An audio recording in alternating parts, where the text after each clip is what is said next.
Ladies and gentlemen, I'm doing this after a long time, standing here like this on an endless road. Perhaps one of the most beautiful roads of our country, 1.06 kilometers of a straight road of an FIA certified Formula 1 racetrack. So boys and girls, welcome to the Kawasaki H2, welcome to the Buddh International Circuit. Welcome to PowerDrift.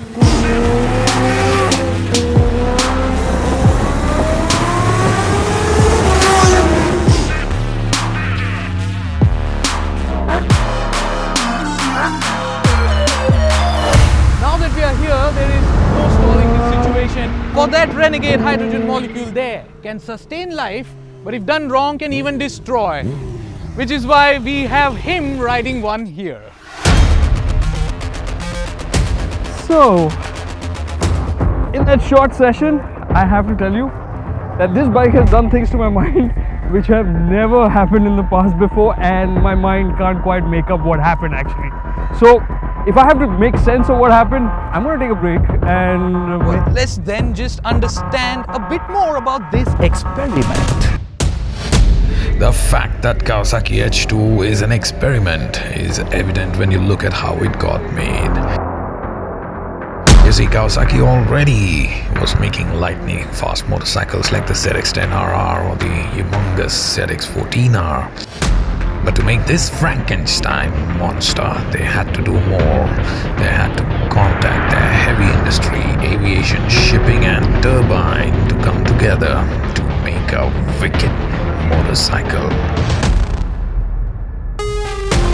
The mirror-finished fairing, the sharp tail, the winglets, a shimmering colored rally frame, the single-sided swing arm and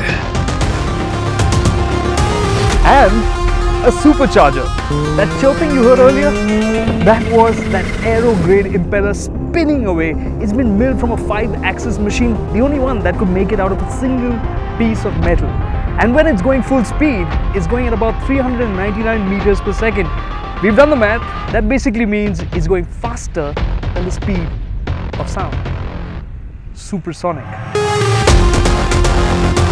But is the H2 supersonic? Well, let's find out.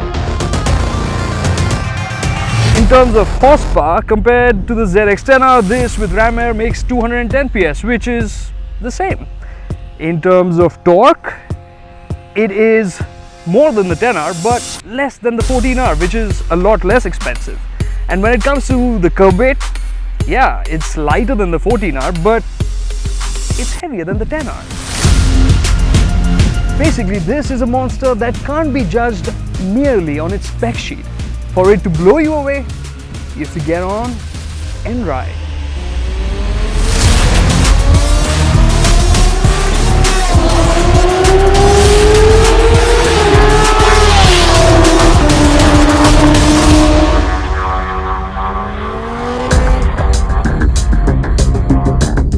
Continues to be sinister even when you get on top of it and start riding, and in the smallest of ways. For instance, what's the red line?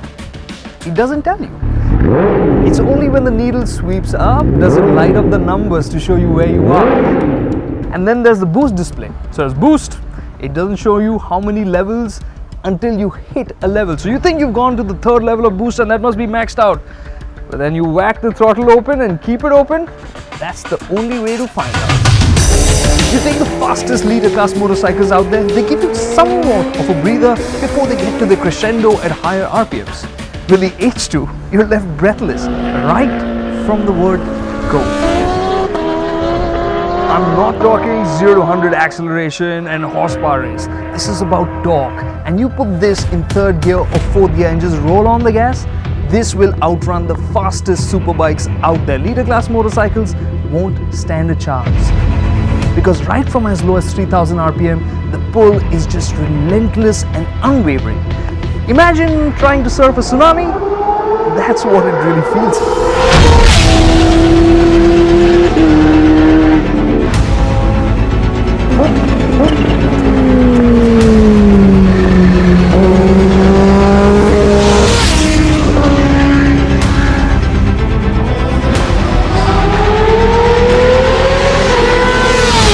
backed by that supercharger, which makes more boost than a Nissan GTR. You have one solid tsunami ride to 300 kilometers an hour, which is really going to be fast.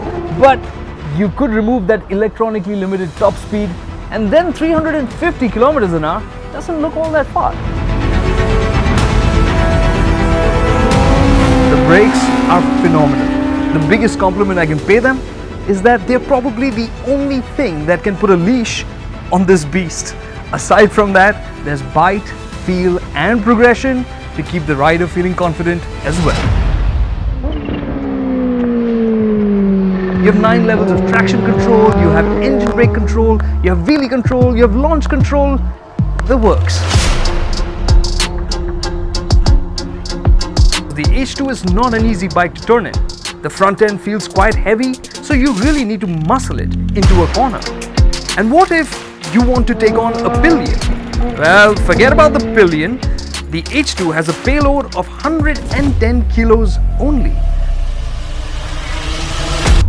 So if you wear a suit and helmet and boots and a slightly heavy meal in you, that's it. You may not be right for the bike either. But none of that changes the fact that the H2 is a harbinger of a new era, an era possibly of new level of performance motorcycles.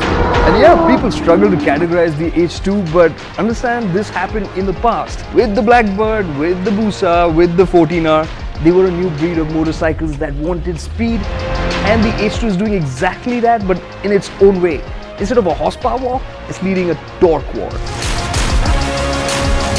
So we don't know which way the future will really script itself, but maybe the H2 today is just a great loud cheer before we flip the switch to electric. But one thing we do know for sure, that the rider that hops off an H2 will forever be wired differently.